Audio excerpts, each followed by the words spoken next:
I just wasn't in a good mental space, and I kept on adding things to my plate to distract myself from the fact that I wasn't in a good mental space. So I was doing my high school classes, my dual enrollment classes, and I was working a part-time job, and I was in 5 extracurriculars, but I wasn't taking care of myself. I wasn't getting any sleep, and I wasn't eating enough, and my anxiety just kept on growing and growing and growing in me.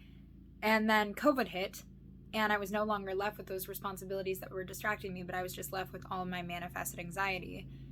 And that kind of led me to break down a little bit, and that's when I realized that I really need to start working on myself, and quarantine allowed me to do that.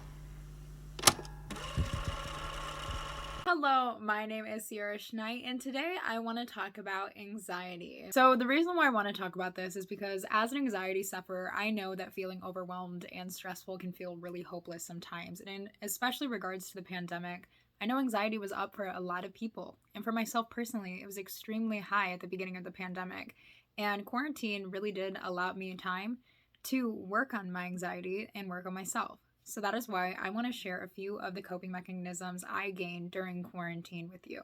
My first suggestion on how to cope with your anxiety is to wake up early. It is not exactly fun, and a lot of mornings I have to kick myself up out of bed, but I find that I am the most anxious and stressed when I feel like I am losing a sense of control, and waking up early gives me a sense of control back. I have more time in the morning to do things or be productive or have time for myself, and overall, I feel like when I have an early start of a day, I have a better start of a day. My next suggestion on how to cope with anxiety is to meditate. I really love meditating because when I'm feeling anxious, a million thoughts are running through my mind, and the whole point of meditation is to practice redirecting your thoughts and focus to one thing. It's also great for mindfulness, and it makes me feel very relaxed and tranquil. I usually do it in the morning because that is when I am feeling my most anxious and stressed, thinking about all the things I have to do in the day ahead of me, and meditating allows me a chance to feel recentered. My next tip is absolutely one of my most favorite things to do, which is to listen to positive affirmations. I really like listening to positive affirmations because when I am feeling anxious, a reoccurring thought that I have in my mind is the feeling of not feeling good enough. And positive affirmations are supposed to be a way to deconstruct negative and sabotaging thoughts about yourself and form new positive thoughts about yourself. And I do believe in the law of attraction, and when we put positive things out into the universe, positive things reflect back onto us. So it's just a great way to maintain my well-being. I believe in myself. My next suggestion on how to cope with anxiety is to exercise. I really love to work out or go on hikes, even though, as you can see in this video, I did fall on this hike and get mud all over myself. But that just goes to show that anyone can work out and do yoga and go on hikes. If I can do it, you certainly can. And it is just a great way to distribute your stress and anxiety into something else. And it's scientifically proven to make you feel calmer. Now that you have witnessed my mediocre yoga moves, it's time to move on to my next suggestion, which is practicing gratitude. Practicing gratitude can be a great way to relieve yourself of some stress because focusing on the things that you are thankful for in your life rather than your anxieties and worries can make you realize that your worries may be a bit irrational. I personally recommend writing down what you are thankful for because having it all on paper just consistently reminds me to practice gratitude every single day.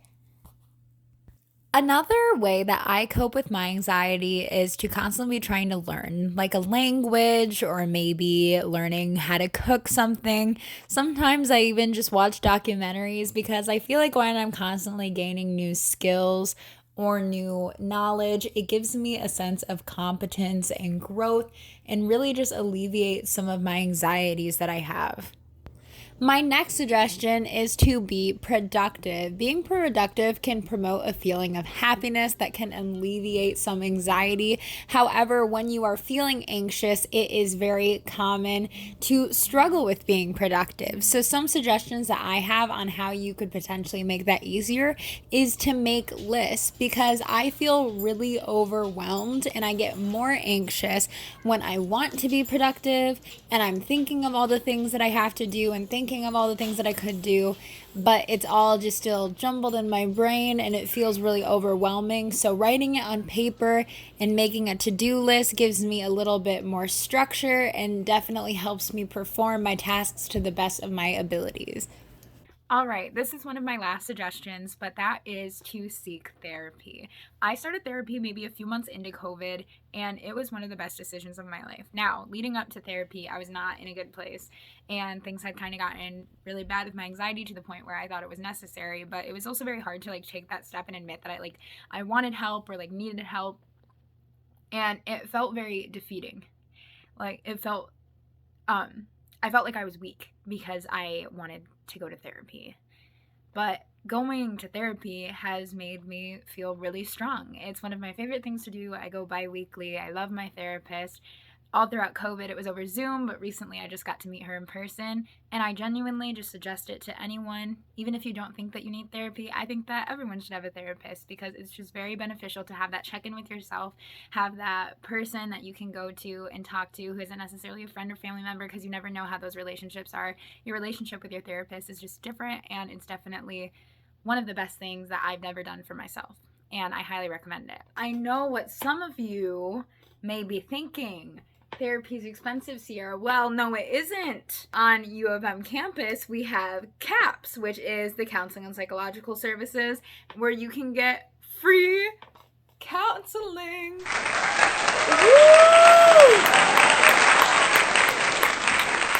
Yeah! But seriously, if therapy is something that you are considering, just try it out. I did, and now it has been one of the main things that have helped with my anxiety, especially all throughout the pandemic. So I recommend it so much, and you deserve it. My last suggestion on how to cope with anxiety is probably the most important one, which is to please forgive yourself. It's important to have leniency with yourself, especially because our anxiety can manifest so many negative thoughts about ourselves that can make us get really down on ourselves. And you are so undeserving of that. You are human and you are flawed, and that's okay because you are doing your best. And this pandemic has brought on a whole load of anxiety, and you are not alone. And I do hope these coping mechanisms do help you. Although, just know they may not work as well, or you may not like them as much as I like them, and that's okay. You should do things that make you feel good, and you should do the things that help your anxiety the most. I will provide a few links below to some of my favorite affirmations, yoga routines, and workouts, but I hope you guys have a great day, and thank you so much for listening. Goodbye.